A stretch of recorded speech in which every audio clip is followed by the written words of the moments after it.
He looks at me like I was the ugliest thing in the world. He doesn't like my friends. He doesn't like one thing about me. She was very much somebody who had great respect for the people that she worked with. And so many of those people came to our house, you know, all the time.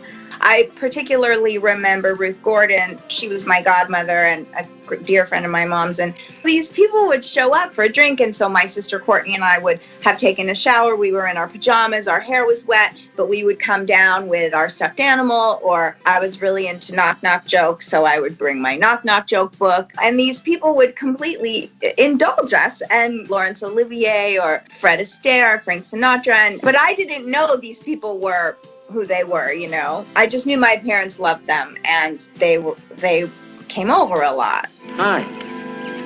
I've seen you before. Well, stop the world. You don't have to be unfriendly. Well, now that's true.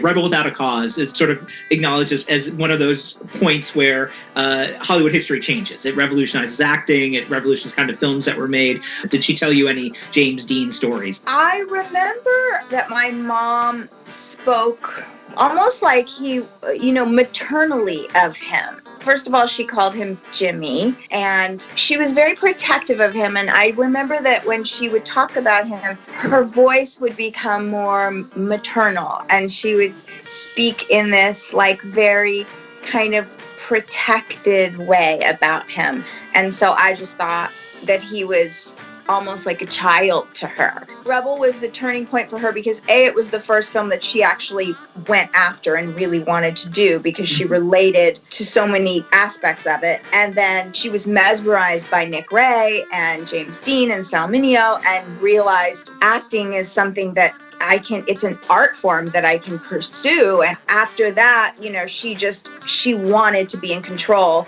Why she went on strike at Warner Brothers, you know, and said, I'm not going to work until I get some control.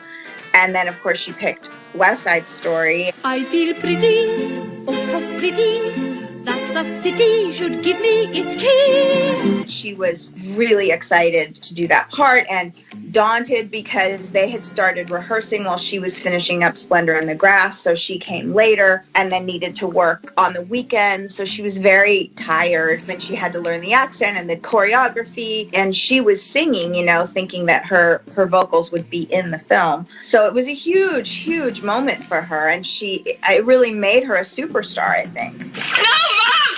I'm not spoiled! I'm not spoiled, Mom! I'm just as fresh and I'm virginal like the day I was born, Mom! Stop it! For the same year as West Side Story, she was making Splendor in the Grass, as you said. What was her takeaway from that experience? I think that was the most profound and pivotal film she ever did. And, you know, Kazan, whom she called Gadge and we called Gadge, he was always at our house, usually in his shorts, laying in the sun, I remember. And, you know, she named our boat Splendor, and I think that film changed her life, and she was a great friend of Elia Kazan's, and I think that movie just meant so very much to her, you know. It wasn't an affair. It was just sex. But he told me all about it. And I have to share it with you because it's so beautiful. I definitely wanted to mention Bob and Terrell and Ted in the House because that's a seminal 60s movie and such a different film for her to do. She produced that film as well, I believe. She was one of the driving forces. So how important is that film to her legacy? I sort of feel like that was kind of close to her personality. You know, she was very impish and mischievous and funny and fun and game. And right after she did that film, she got pregnant with me. So I think that film really showcases who she was a bit as a human as well as an actor. Do you have a personal favorite performance of hers that you look back on? I know it's hard to pick. There's this great Oscar Wilde quote, put talent in your work and genius in your life. And I feel like that was what she did. I love so many of her roles. So she moves me so much.